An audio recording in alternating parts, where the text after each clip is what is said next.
오늘은 do와 don의 차이, do와 don의 차이. 영어니까 한국말로 하면 하다와 이루었다의 차이라는 제목으로 하나님 말씀 증거하도록 하겠습니다. 예루살렘 교회, 초대교회에 문제가 생겼습니다. 이게 구제하는 문제가 생겼죠. 오늘 이제 크게 볼 겁니다. 문제가 생겼을 때 문제 해결 방식이 뭐였습니까? 사람을 세우는 거였습니다. 그러므로 우리도 이제 교회 안에서 문제가 생기거나 우리의 또 공동체 안에서 또 뭐 우리 여러 부분에서 문제가 생겼을 때 그 문제를 푸는 방식, 방향이 중요한데 사람이 해답이라는 것입니다. 사람을 세워야 문제가 풀린다는 거예요. 1절 보십시오. 그때 제자가 더 많아졌는데 헬라파 유대인들이 자기의 과부들이 매일의 구제에 빠짐으로 히브리파 사람을 원망하니, 구제 문제 때문에 원망했다, 뭐 문제가 생겼다 그랬다는 것입니다. 해결책이 뭡니까? 7명의 집사를 세웠다는 것입니다. 이게 답이라는 거예요. 우리 보통 뭐 기도에 관한 책을 많이 썼던 E.M. 바운즈라는 분이 계시죠. 그분이 했던 기도의 능력 책 보면 서두에 나온 답이 뭡니까? 사람들은 프로그램을 찾고 방법을 찾지만 하나님의 방법은 사람이다. 그러니까 언제나 사람이 하나님의 방법이라는 것입니다. 그래서 저는 그 사도행전 6장 전체를 보면서 여기서 우리가 꼭 한 가지 크게 봐서 놓치지 말아야 될 게 뭐냐 하면 사람이 중요하다는 거예요. 하나님의 방법은 사람이다. 그래서 교회는 사람의 총합입니다. 사람들이 다 합쳐진 거. 그래서 사람이 메시지고 사람이 비전이고 사람을 통해서 하나님께서는 일하신다는 것입니다. 일은 사람이 하는 겁니다. 절대 시스템이 하는 거 아닙니다. 일은 사람이 하는 거예요. 그래서 사람이 없으면 일이 되지 않습니다. 이렇게 생각하면 돼요. 사람이 사명입니다.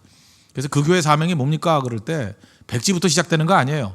그 사람들의 면면을 보고 사람들을 보니까 이게 사명일 거다. 그래서 음악하는 사람이 많이 모인다면 음악적인 것을 분명히 이끌어 가실 거예요. 그렇죠? 뭐 체육 같은 걸 많이 한다 그러면 그쪽으로 하나님께서 이끌어 가실 거라고요. 분명히 사람이 사명이라는 것입니다. 뒤집어 얘기하면 사람 없으면 일하면 안 됩니다. 사람 없는데 일하기 시작하면 반드시 문제가 된다는 거예요. 하나님께서 어떤 사명을 주신다 그러면 그런 사람을 보내주시든지 그런 사람으로 변화시키든지 반드시 사람이 일어서게 돼 있지 사람 없이 일이 되는 경우는 절대로 없다는 것입니다. 그래서 그 어떤 교회의 색채가 뭔가 하나님께서 이 공동체에 무슨 비전을 주시는가를 잘 보면 사람들 만나서 이야기해 보면 금방 합니다. 사람들이 어떤 사람이냐. 그게 그 교회고 그 교회의 미래고 그 교회의 비전이라는 것입니다. 그 사람이 중요하다는 거예요. 특별히 지도자는 더 중요한 거죠. 지도자가 그 전체의 길을 인도하기 때문에 그렇다는 것입니다. 우리는 보통 한동안 너무 민중사관에 익숙해져 가지고 우리 알게 모르게 제가 볼 때 약간 바보들인데 지도자는 별 필요 없다라는 거예요. 누가 하든 간에 그 시대에 그 상황이면 그렇게 간다는 거예요. 그런 바보 같은 소리가 어디 있습니까? 지도자가 누구냐 사람이 누구냐에 따라서 인생이 달라지는 거고 운명이 달라지는 거고 역사가 달라지는 거죠. 지도자가 얼마나 중요한데요. 그러니까 지도자를 놓고 기도해야 되고 지도자를 바로 세워야 되고 지도자가 그 세상의 모든 것들을 바꾸는 거죠. 아니 다윗이 인도하는 이스라엘과 사울이 인도하는 이스라엘이 어떻게 똑같습니까? 하늘과 땅 차이죠. 그걸 똑같다고 말하는 사람이 바보죠. 지도자가 중요하다는 것입니다. 멀리 갈 것도 하나도 없습니다. 남자분들 축구 좋아하시죠? 프리미어리그의 그 맨체스터 유나이티드. 우리 뭐 박지성 있던 그 팀 아닙니까? 얼마 전까지 그 할아버지가 감독이었죠. 퍼거슨이라고. 퍼거슨이 있을 때는 작년에도 우승했잖아요. 나름대로 잘 되는데 선수 바뀐 것도 없어요. 똑같은 선수에 똑같은 구조에 똑같은 환경인데 모에스라는 사람이 와가지고 지금 9위 하더라고. 9위. 최근 4경기 2무 2패예요. 그러면서 많은 사람이 느끼는 거죠. 혹시나 했는데 이제 느껴지는 거죠. 야, 지도자가 중요하구나. 똑같은 선수도 어떤 지도자 밑에 있느냐에 따라서 빛을 발하기도 하고 아주 3류 선수가 되기도 하고 벤치만 지키기도 하고 그냥 흔들리기도 하고 완전히 바뀌는구나 깨닫죠. 보십시오. 복음 밖에 있는 축구팀 하나만 해도 사람이 중요하잖아요. 누가 서느냐에 따라서 달라진다는 것입니다. 우리 역사 얘기 한번 해볼까요? 우리 역사에서 이순신 장군, 보통 불멸의 이순신, 그래서 우리 잘 알고 있지 않습니까? 명랑해전에서 그 13척 가지고 333척을 격침시켰죠. 13척 중에 한 척도 잃지 않았습니다. 근데 그 조건이 악조건이죠. 제가 볼 때 여러분 악조건 그럴 때 이순신을 좀 읽어야 됩니다. 이순신에 대해서 연구를 해봐야 돼요. 아마 이순신 장군한테 악조건이 없었을 거예요. 일단 아무도 도와주지 않았어요. 그 원군 보급도 없었고 아무도 도와주는 사람이 없었습니다. 거기다가 그 또라이 같은 왕이 하나 있거든요. 선조라고. 그러지 않아도 나라 말아먹은 왕이 그죠? 그 또 견제를 하네요. 제가 이순신한테 그 모든 민심이 다 가니까 견제를 해요. 그 시기 질투 이런 것 때문에 왕의 견제가 있었습니다. 그런데도 불구하고 열세 척 가지고 333척과 싸워서 이겼습니다. 승리가 가능한 이유가 뭐예요? 이것도 또 민중상황 갖고 있는 사람도 그러겠죠. 뭐 상황이 어떻고 뭐 해류가 어떻고 배가 어떻고 다 틀린 얘기입니다. 사람이에요, 사람. 이순신이니까 이긴 거예요. 사람이라고요. 사람을 놓치고 뭘 보는 거예요? 사람이 중요한 거예요. 사람. 그 사람이니까 가능한 거예요. 사람이 중요한 것입니다. 지금 초대교회에 많은 문제가 생겼어요. 하나님께서 지금 보여주는 게 뭐예요? 사람이라는 거예요. 사람이 해결해 준다는 거예요. 사람 세워야 된다는 것입니다. 그래서 우리의 삶에 많은 문제들 올바른 사람 세우면 그때부터 변화가 된다는 것입니다. 예수님 한번 사역 보십시오. 예수님은 주로 낮은 곳으로 가셨죠. 그래서 죄인, 세리, 뭐 버림받은 사람들, 약한 사람들 그쪽으로 쭉 갔습니다. 예수님의 사역은 병들고 약하고 죽어가는 사람들 향해서 나아갔어요. 근데 묘한 건 뭐냐면 일꾼들 세울 때는 전략적으로 갔어요. 절대 군중으로 가지 아니하고 제자들을 따로 선정해서 뽑아서 그들에게 집중했잖아요. 이런 걸 뭐라 그러죠? 전략적이라 그런 거예요. 전략적. 우리도 마찬가지입니다. 우리 많은 교회가 착각을 하는 거예요. 그냥 약한데 뭐 바닥으로 밑으로 맞습니다. 그렇게 가는 게 우리 교회의 방향이고 예수님의 마음이에요. 그건 다 건져야 되는 거니까. 근데 그걸 건질 수 있는 지도자를 키울 때는 집중했다라는 거예요. 계속해서 그런 식으로 나가지 않았다는 것입니다. 그래서 우리도 필요한 게 뭐냐 하면 교회에서 엉뚱하게 적용하면 안 됩니다. 사람 키울 때 왜 차별해요? 차별해야 돼요. 사람 키우는 거 차별해야 돼요. 어떻게 똑같습니까? 똑같지 않아요. 그죠? 하나님 앞에서 온전히 서야 될 사람과 잘할 수 있는 사람들을 먼저 키워야 돼요. 사람 키우는 건 차별적이 돼야 됩니다. 그 차별도 아니죠. 그건 전략이라는 말이 더 좋아요. 전략적이 돼요. 전략적. 그러나 사역과 섬김에 있어서는 낮은 곳으로 나아가는 그 모습이 있어야 된다는 것입니다. 예수님 약자를 사랑하셨지만 12제자에게 집중했다. 잊지 마십시오. 그래서 우리가 그 성경에도 잠언 24장 6절 보니까 너는 전략으로 싸우라 이런 말씀이 나와요. 그러니까 전략적이 되라는 것입니다. 전략적이 되라. 그래서 교회가 생각을 할 때 항상 기도가 필요하고 지혜가 필요한 이유가 뭐냐 하면 우린 너무 공평을 좋아해요. 공평과 약함. 그래서 교회의 모든 자원이 약함과 공평으로만 가면 다 해결이 되는 줄 알아요. 그럼 문제만 없을 뿐이에요. 전략적이지 않아요. 예를 들어서 우리 교회 자원이 있어서 이번 겨울에 뭐 100교회를 돕는다고 합시다. 100교회. 그러니까 한 1000만 원 정도가 있어가지고 그 10만 원씩 100교회. 뭐 1억이 있어가지고 100만 원씩 100교회를 돕는다고 합시다. 100만 원씩 100교회를 돕으면 1억이거든요. 100교회를 돕는다고 합시다. 그러면 별 생각 없이 바보도 할 수 있는 방법이 있어요. 100교회 선정해서 그냥 n분의 1로 나누는 거예요. 그죠? 100만 원씩 100교회에 나눠주면 됩니다. 그러면 아무 문제 없죠.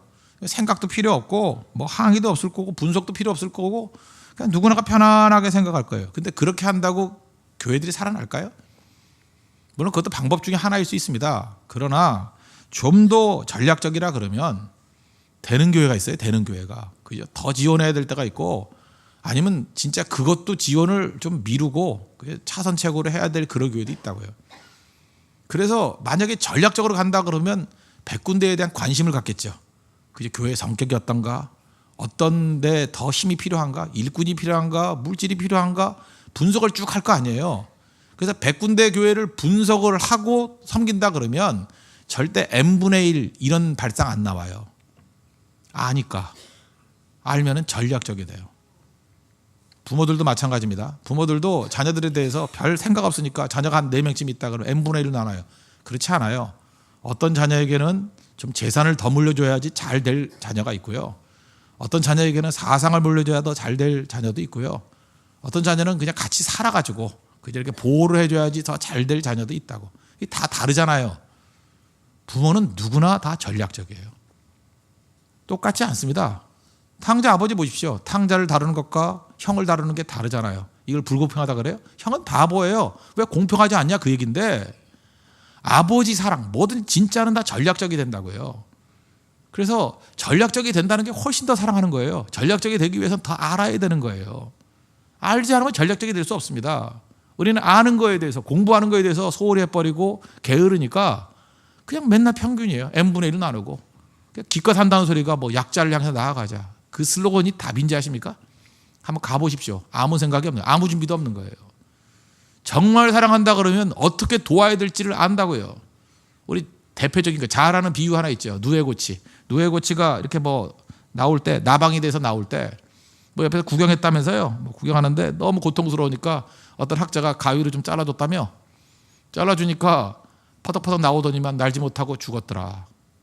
왜 그러냐? 그러니까 바늘구멍 같은 작은 구멍으로 그 누에에서 나방이 나오려 그럴 때 애써야 된다는 거예요. 그죠? 너무 애써. 몇 시간씩, 어떤 때는 뭐 8시간, 10시간씩 애쓴다는 거예요. 그죠? 조금씩 나오는 거예요. 근데 그때 도와주면 안 된다는 거예요. 왜 도와주면 안 되죠? 그 나오려고 하면서 나방에 날개 근육이 생긴대요. 그죠? 그걸 막 해치고 나오면서 근육이 생긴대요. 근육이 생겨야 비로소 날 수 있대요. 그럼 그 내용을 알면 도와주면 돼야 안 돼요? 도와주면 죽이는 거예요. 이런 걸 뭐라 그럽니까? 전략적이에요. 그러면서 하나님은 정말 우리를 전략적으로 사랑하십니다. 그 얘기는 뭐예요? 나보다 나를 더 잘 아시는 하나님이에요. 나를 아신다고요.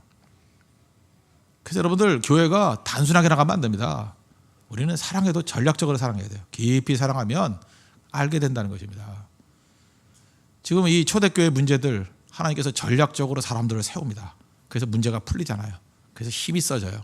그리고 교회마다 특색이 있어지고 사명이 있어지고 비전이 있어지고 그게 중요하다는 것입니다. 그래서 여러분들 쉬운 길만 찾아가려고 그러면 절대 전략을 알 수 없습니다. 부딪혀야 됩니다. 어렵더라도 가야 됩니다. 여러분 삶 가운데 지금도 고난이 있습니까? 전략적으로 사랑하시는 하나님의 뜻이에요. 그걸 통해서는 근육 기르는 거예요. 왜 안 도와주시냐? 안 도와주시고 바라만 보고 계시는 거예요. 왜? 그래 여러분이 날 수 있기 때문에. 그저 도와주면 죽어요. 하나님의 그 깊은 사랑 무조건 신뢰하는 겁니다. 신뢰하고 나중에 보면 정말 주님의 사랑, 그 크신 하나님의 사랑, 그죠? 놀랍다라고 하는 고백이 나온다네. 그 크신 하나님의 사랑, 전략적인 사랑이에요. 그 사랑을 깨닫고 믿고 의지하는 믿음의 종 되기를 바랍니다. 그럼 샘플로 오늘 그 8절 이하에 보니까 7명의 집사를 세웠다 그러는데 그 중에 한 명을 딱 드러내서 이렇게 그 확대해서 보여주죠. 그분이 스데반이에요. 그럼 도대체 하나님께서 어떤 사람을 세웠는가? 뭐 여러 가지 그 자격이 있겠지만 그 중에 한 가지 자격을 말했던 건 뭐냐면 저 그걸 붙들고 싶어요. 성령 충만했다. 이건 다 공통점이에요. 또 하나는 뭐냐? 스데반에게서 말하고 있는 핵심적인 얘기, 은혜예요. 은혜. 은혜를 아는 자다. 은혜를 아는 자. 8절 보세요. 스데반이 은혜와 권능이 충만하여 큰 기사와 표적을 민간에 행하니. 어제 주일 설교하고 연결시켜서 한번 생각해 봅시다. 우리 기독교의 본질, 십자가라 그러는데 초신자들이 이해하기 힘드니까 이걸 이야기로 녹여서 풀었죠. 그럼 율법주의, 뭐 진짜 기독교, 뭐 이런 걸 다 구분할 때 잘 힘드니까 우리 많은 사람들이 착각에 빠진 게 뭐냐? 기독교의 목표가 나만 옳다라고 생각한다고요. 나만 옳다라고 하는 것은 마지막에는 율법주의를 간다 그랬죠. 나만 옳다가 아니고 우리가 옳다. 그죠? 우리가 옳다로 가야지 온전한 진짜 신앙이라고요. 그러면 우리가 옳아지기 위해서 필요한 게 뭐예요? 기다리는 마음이라고. 그 기다리는 마음을 성경은 십자가를 지는 삶 이렇게 묘사를 한 거라고요. 똑같은 얘기인데 각도를 달리해서 설명하는 거라고요. 그러면 기다리는 마음, 그럼 하나님께서는 기다리는 마음이 십자가를 지는 삶이기 때문에 기다리는 마음을 잘 가질 수 있는 조건을 갖춘 사람이 누구예요? 오히려 똑똑한 사람보다는 똑똑치 않은 사람이, 오히려 따뜻한 사람이 더 잘 기다려요. 똑똑한 사람은 다 보이거든요. 느끼거든요. 느끼면 덕이 없을 땐 그냥 말해버려. 정답을 쭉쭉 얘기해버리니까 기다릴 수가 없는 거예요. 그런데 조금 똑똑치 못하신 분들이나 아예 가슴이 따뜻한 분들은 느껴도 말을 안 해. 알아도 말을 안 해요. 기다려주잖아요. 그 사람이 스스로 변화될 때까지. 그 사람이 멋진 모습으로 나올 때까지. 기다려주는 거잖아요. 기다려주는 거. 기다려줄 때 비로소 사람이 작품이 나오더라. 그래서 똑똑한 사람이 아니라 하나님은 따뜻한 사람을 쓰신다. 그게 고린도전서에 나오는 지혜 있는 자를 사용하지 아니하시고 미련하고 천하고 없는 자들, 이런 사람들은 느끼지도 못하는 거예요. 그래서 별 노력을 안 해도 저절로 기다려져요. 파악을 못하니까. 그래서 하나님께서는 그런 사람을 통해서 더 많이 일을 해 주신다. 그래서 제가 간염 얘기를 했죠. 그 병이 났을 때 제일 좋은 치료법은 그냥 모르고 지나가는 거라고. 그죠? 이게 긁어부스럼 만들지 말고 모르고 지나가서 해결될 문제가 정말로 많이 있다. 근데 모르고 지나가는 거의 상당 부분은 다 뭐냐 하면 은혜. 하나님의 은혜로 된 거 아니에요. 우리가 뭐 알고 됩니까? 지나놓고 뭐 아찔하죠. 하나님의 은혜로 주의 손길로 나를 보호해 주신 거예요. 여기까지 이런 게 하나님의 은혜였어요. 나의 나던 것이 하나님의 은혜였어요. 이 고백이죠. 요셉의 고백, 바울의 고백, 우리의 고백이라고요. 그래서 기독교의 양대 기둥 그러면 십자가와 은혜예요. 십자가도 내가 했다가 아니죠. 하나님이 하셨다. 은혜도 뭐예요? 내가 한 것이 아니라 원인이 하나님께 있다. 그래서 기독교를 설명할 때 십자가로 설명할 수 있고 은혜로 설명할 수 있고. 그죠? 그래서 십자가로 주로 많이 설명하는 것들이 그 로마서고 은혜로 설명을 많이 하는 게 에베소서예요. 그죠? 뭐 같은 얘기입니다. 이 두 가지는 쌍둥이 같이 나오는 거예요. 그래서 십자가와 은혜다. 이것을 그죠? 이 스테반을 통해서 스테반이 은혜를 알았다 그러는데 이 은혜를 뭐로 표현하냐? 우리 제목과 마찬가지예요. do와 do 이건 율법주의예요. do, I do 누가 하는 거예요? 내가 하는 거예요. 내가 I do. 그래서 모든 이방 종교, 모든 일반 종교의 특징은 뭐냐하면 do에 있어요. 뭘 했느냐 안 했느냐. 그래서 공로가 있느냐 없느냐. 뭐 옛날에 했다 그래서 업보가 있느냐 없느냐 맨날 이거 따진다고요. 그래서 do에 I do 선행 뭐 기도 구제 밤낮 뭐 하라는 거예요. 하라. 하지 못해서 내가 벌어졌다는 거예요. 전부 다 내가 하지 못해서. 은혜를 모르는 거죠. 스테반은 그런 사람이 아니거든요. 일꾼은 어떤 사람을 세워야 되냐? 은혜를 아는 사람이에요. 그러면 은혜는 뭐냐? Done by him. 그에 의해서 이루어졌다예요. 그래서 일은 하는 게 아니라 일은 되는 거다. 그런 얘기를 했죠. 일은 하는 게 아니라 일이 되네 그런다고요. 일이 되네라고 말하는 사람의 특징이 뭐예요? Done by him. 그에 의해서 이루어진 거예요. 내가 아니에요. 나 말고 어떤 다른 역량과 다른 힘에 의해서 이루어진 거예요. Done by him. 주님에 의해서 이루어진 거예요. 그게 은혜입니다. 은혜. 그래서 나의 나 된 것조차도 은혜로 된 거래요. 요셉이 요셉같이 그렇게 멋진 인생이 된 것도 하나님의 은혜로 된 거고 바울이 그 많은 일을 행했음에도 불구하고 내가 한 것이 아니라 하나님의 은혜로 된 것이다. 그게 기독교라는 것입니다. 그래서 기독교인들은 항상 done을 얘기해요. done by him. 그에 의해서 이루어졌다라는 거예요. 그래서 은혜를 아는 사람들의 특징이 뭐예요? 자랑이 없죠. I do 그러면 자랑이 있는데 done by him 그럼 자랑이 없잖아요. 감사가 있죠. 감사, 감격. 그래서 최고의 감사와 감격이 뭐라 그랬어요? 참석하는 거. 여러분 감사에도 다 참석하셨잖아요. 이렇게. 그죠? 참석인데 참석을 어디까지 해야 되느냐? 그죠? 어디까지? 주님이 서시는 데까지 가서 참석하는 거예요. 주님이 갈 때까지, 십자가 갈 때까지. 그래서 찬송가에도 나오잖아요. 찬송가 뭐 예수 나를 오라 하네. 뭐 그러면서 그 나중에 찬송이 어디 있죠? 겟세마네 동산까지 나를 오라 하네. 십자가까지 나를 오라 하네. 주님이 오라 한다 그러면 끝까지 동행해 주는 거. 그게 진짜 은혜를 아는 자의 능력이라는 것입니다. 그래서 은혜를 알아야 은혜부터 나오는 게 뭐냐 하면 헌신이 나와요. 은혜를 알아야 어디까지 가느냐? 죽는 데까지 가요. 그래서 지금 내일 살필 건데 스데반이 순교하지 않습니까? 스데반이 순교할 수 있는 이유가 뭐냐 하면 성경의 핵심 중요한 단어가 뭐냐 하면 그는 은혜를 알았다는 거예요. 은혜를 알아서 감사가 넘쳤고 감격이 넘쳤고 그래서 참석하는 인생이 됐다는 거예요. 근데 어디까지 참석했어요? 죽는 데까지. 죽는 데까지 참석할 수 있었다라는 것입니다. 그게 중요하다는 거예요. 죽는 데까지. 그래서 여러분들 인생을 살 때 잘 보십시오. 뭐 이제 교육자들이 있지 않습니까? 저 목사나 뭐 전도사들 뭐 이런 사람들. 이 교육자를 직업으로 생각해서는 안 된다고 생각합니다. 이건 직업이 아니에요. 그래서 직업이 뭐냐 그러면 사실 대답하기 싫어요. 왜냐하면 직업은 밥벌이잖아요. 밥 먹고 살라고 하면 안 되는 거죠. 여러분도 마찬가지입니다. 여러분의 직업도 그 the calling이라고 얘기를 하든지 아니면 어떤 사명이나 소명으로 이야기할 때가 전 맞다고 생각해요. 밥 먹고 살자는 거예요. 밥은 부수적인 거예요. 생각해 보십시오. 직업에 목숨 거는 사람 있어요? 나는 직업을 위해서 죽겠다. 없어요. 그러나 사명을 위해서는 목숨 걸 수 있어요. 자기가 목숨 걸 수 있는 게 진짜라고요. 은혜는요. 내 모든 것들을 사명으로 여기게 만들어요. 그래서 에베소 장로들과 헤어지면서 사도 바울이 고백했던 사도행전 20장 24절 이제 뒤에 살피겠지만 내가 달려갈 길과 주 예수께 받은 사명 동격이 뭐예요? 하나님의 은혜의 복음을 증언하는 일. 그게 사명이거든요. 하나님의 은혜의 복음을 증언하는 일. 그게 내 사명이래요. 이것을 마치려 하면은 나의 생명조차 조금도 귀한 것을 여기지 아니하노라. 왜요? 사명이니까. 간단히 생각하면 이겁니다. 여러분 사명인지 아닌지는 그것 때문에 죽을 수 있는가? 그럼 사명이에요. 저한테 자전거 타다 죽을 수 있습니까? 나 못 죽겠어요. 그래서 저는 자전거는 사명이 아니에요. 등산하다 죽을 수 있습니까? 뭐 사고로 죽으면 죽을 수 있겠지만 그렇게 죽고 싶지는 않아. 사명 아니에요. 그러나 복음을 증거하다가 죽겠다. 그러고 싶어요. 선교하다가 죽겠다. 그러고 싶어요. 말씀 증거하다가 죽겠다. 그러고 싶다고. 여러분이 죽고 싶은 게 사명이에요. 죽을 수 있는 거 기꺼이. 어디까지요? 동참이거든요. 참석이거든요. 그 자리까지 가고자 하는 것들이 사명이라고요. 사명 어디서 나와요? 은혜에서 나온다고. 은혜를 아는 힘에서 나와요.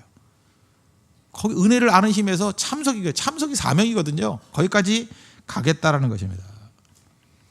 그런데 이제 역으로 은혜가 이렇게 어마어마한 힘인데, 은혜는요 사람으로 하여금 불태우게 만드는 힘이 있어요. 왜 우리 가슴에 불이 없는 줄 알아요? 은혜를 맛보지 못했기 때문에. 그래서 십자가의 은혜를 맛보면 가슴에 불타게 돼 있다는 것입니다.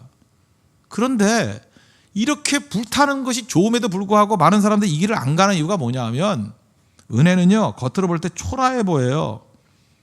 그죠? 뭐 예를 들어서 I do 그럼 뭐가 위대해 보이는데, Don't by him 그럼 뭐가 초라해 보여. 이거 너 뭐 했냐? 그러면 옆에 끼었는데요, 그 초라해 보여. 그래서 인간은 싫어해 이거를. 그리고 불공평해 보여요. 너 왜 이렇게 승리했냐? 그럼 은혜로 승리했어. 그러면 뭐 쟤는 은혜 못 받았고? 맞는 얘기인데도 불구하고 인간은 공평하지 않다고 생각해요. 그죠? 그래서 누가복음 15장에 탕자 보십시오. 그 형하고 탕자하고 대우가 다르다고 생각해요. 한 사람은 은혜 안에서 뜨거운 사람이고, 한 사람은 I do 하면서 냉랭한 사람인데, 그걸 이해를 못하는 거예요. 백날 얘기해도 이해를 못해요. 이해를. 그 다음에 죄인이 사함을 받았어요. 그래서 은혜를 감격해서 막 뛰고 있는 것들을 우리는 그 사람이 감격하는 거에는 별 관심이 없고, 저런 죄인을 왜 용서하나 그 생각만 해요. 그죠? 이거 이상하다 이러면 사회 질서가 무너지는 거 아니야? 우리 인간이 제일 싫어하는 게 은혜예요. 제일 싫어하는 게 은혜라고요. 그래서 은혜는요 우리 체질에 맞지가 않아. 그래서 세상이 은혜에 대적해요.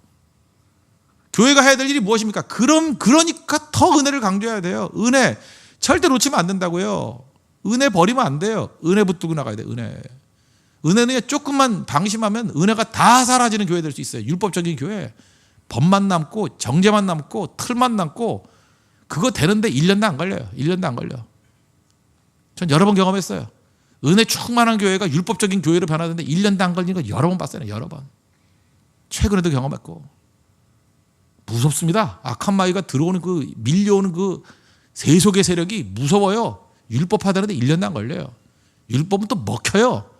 왜? 리즈너블하고도 납득이 되거든요. 인간의 본성에 딱 맞아떨어져요. 그리고 변화되고 난 다음엔 다 죽이는 거예요. 다. 가슴에 힘도 없고 능력도 없고 감격도 없고 불도 없고 억지로 개 끌려가듯이 끌려가는 인생. 신앙이 이게 뭐야? 힘이 없어요. 힘이. 은혜의 힘이 있습니다. 은혜가 풍성한 하나님을 찾고 의지할 수 있는 믿음의 신실한 정도 되길 바랍니다. 그래서 은혜는 뭘 붙들어요? 내가 붙드는 게 아니라 하나님이 나를 붙들고 사로잡아서 푸른 초장과 쉴만한 물가로 이끄신다라는 거예요. 그래서 은혜는 최종 승리를 믿습니다. 나는 은혜로 승리한다는 거예요. 왜? 하나님이 나를 붙들어 주시기 때문에. 그 레슬리 위더 헤드라는 분이 있습니다. 위더 헤드. 위더 헤드라고 읽어야 되는지 웨더 헤드라고 읽어야 되는지. 그 웨더라는 영어 스펠링에다가 헤드예요. 근데 내가 듣기로는 위더 헤드라고 들리는데 모르겠어요. 웨더 헤드라고 읽어야 되는지 위더 헤드라고 읽어야 되는지. 둘 다 맞겠죠. 그런 목사님이 계시는데 그분 설교 중에 이런 얘기가 나와요. 뭐 이거 지어낸 얘기 같은데 세계 일주일 했대. 옛날에 이제 보트 타고 유람선 타고. 근데 그 선장에 나와가지고 거기 있는 그 유람선에 타고 있는 사람들에게 크루즈겠죠. 예, 먹고 자고 하는 거. 이 안에서 여러분들 세계 최고의 시설이 준비되어 있고 최고의 먹을 것들, 최고의 즐길 것들, 최고의 쉴 수 있는 모든 것들이 다 완비되었습니다. 여러분들이 그런 배를 타셨습니다. 그러니까 막 흐뭇하면서 뭐 박수치고 좋아하더라는 거예요. 근데 일부러 짠 거죠. 예. 그런데 이 배는 도착할 항구가 없습니다. 이 배는 목적지가 없습니다. 이렇게 태평양 떠돌다가 먹을 것 떨어지면 죽습니다. 뭐 이렇게 짜고 그랬겠죠. 지어낸 이 같아 내가 볼 때. 그랬더니 갑자기 한두 사람씩 놀다 말고, 조건은 똑같은데 그죠? 충분히 몇 달은 보낼 수 있는데 그 얘기를 듣는 순간에 사람들이 흥이 다 깨져버리고 두려움이 사로잡히게 되고 절망하게 되라는 거예요. 왜? 도착할 항구가 없다. 지금 너무 많은 조건이 있는데, 너무 풍성한 게 있는데, 그것도 뭐 하루 이틀이 아니라 충분히 보낼 수 있는 것들이 다 있는데도 불구하고, 그죠? 실제로 그게 아닐 거란 걸 알면서 그 전에 뭐 연락하면 구조도 올 거 아니에요. 한 석 달쯤 거기 있을 수 있다 그러면 사실 구조가 올 수도 있는 건데, 말만 그렇게 했다. 말만. 도착할 항구가 없다고, 목적지가 없다고. 그때 흥이 다 깨져가지고 한두 사람씩 들어가더라는 거예요. 그 실험을 통해서 깨달은 게 있다는 것입니다. 희망이 없으면 삶의 가치도 없고, 목적지가 없으면 삶의 의미도 없고, 최종적인 승리가 없으면 우리 인생은 허무해진다고. 우리 많은 사람들이 허무한 이유가 뭔지 알아요? 지금 먹을 게 없어 허무한지 아십니까? 지금 능력이 없어 허무한지 알아요? 지금 살 집이 없어 허무한지 알아요? 아니, 궁극적으로는 최종 목적지에 대한 확신이 없기 때문에 그래요. 우리가 최종적으로 승리한다, 최종적으로 천국에 간다, 최종적으로 하나님의 행복과 축복이 있다. 그 지금 당장 당하는 고통과 고난이 무슨 의미가 있어요? 무슨 뭐 이렇게 힘들겠어요? 그게 믿어지지 않으니까 힘들어지는 거죠. 결국은 부활신앙이 우리의 목표라는 것입니다. 우리에게 은혜가 있습니다. 은혜로 구원받습니다. 믿습니까? 은혜로 천국에 갑니다. 그죠? 은혜가 나를 사로잡아요. 그래서 스데반이 지금 그 얘기를 하고 싶은 거예요. 어떻게 순교까지 할 수 있나? 의지 아니에요. 의지가 아니고요. 그는 뭐 진짜 뼈대 있는 집안이었다. 아니면 진짜 그 스시 집안에서 그 인물 났다. 그게 아니에요. 중요한 게 뭐예요? 스데반은 은혜를 아는 자였고 은혜에 사로잡힌 자가 되니까 예수 그리스도의 십자가의 죽음의 자리까지도 힘차게 가더라. 그 얘기입니다. 그래서 교회는 순교자 만드는 게 아니고 은혜에 사로잡힌 사람 만드는 겁니다. 죽어야 될 땐 죽을 거고, 고난당할 때는 고난당할 거고, 힘차게 깃발을 외쳐야 될, 흔들 때는 흔들 수 있는 사람이 된다는 것입니다. 그러니까 오늘 두 흐름이에요. 사람이 하나님 방법이다. 사람이 중요한데 그 사람 중에 어떤 사람을 세워야 되고 어떤 사람이 돼야 되겠습니까? 은혜를 아는 자. 이건 사실 우리 교회가 계속해서 수년 동안 뭐 평생 붙들어야 될 주제입니다. 하나님 은혜하는 자가 되게 해 주십시오. 우리 교회는 은혜 붙드는 교회가 돼요. 그게 복음이에요. 은혜. 어느 순간이든 은혜가 사라졌다 그러면 끝이에요. 은혜가 뭔지를 모르겠다, 은혜를 저버린다, 그러면 교회 아닙니다. 그 세상의 조직하고 똑같다는 거예요. 은혜를 아는 자로 서고 은혜를 증거하고 은혜로 무장된 우리 자녀들이 배출되는, 그래서 하나님 앞에서 놀랍게 쓰임받는 하나님의 거룩한 종 되기를 바랍니다. 네, 기도하겠습니다. 하나님 방법이 사람입니다. 쓰임받는 그 사람 되게 해주시고, 특별히 은혜를 아는 일꾼들 되게 해달라고, 일꾼을 세우게 해달라고, 우리 그런 자녀들이 되게 해달라고 다 같이 하나님 앞에 간구하도록 하겠습니다.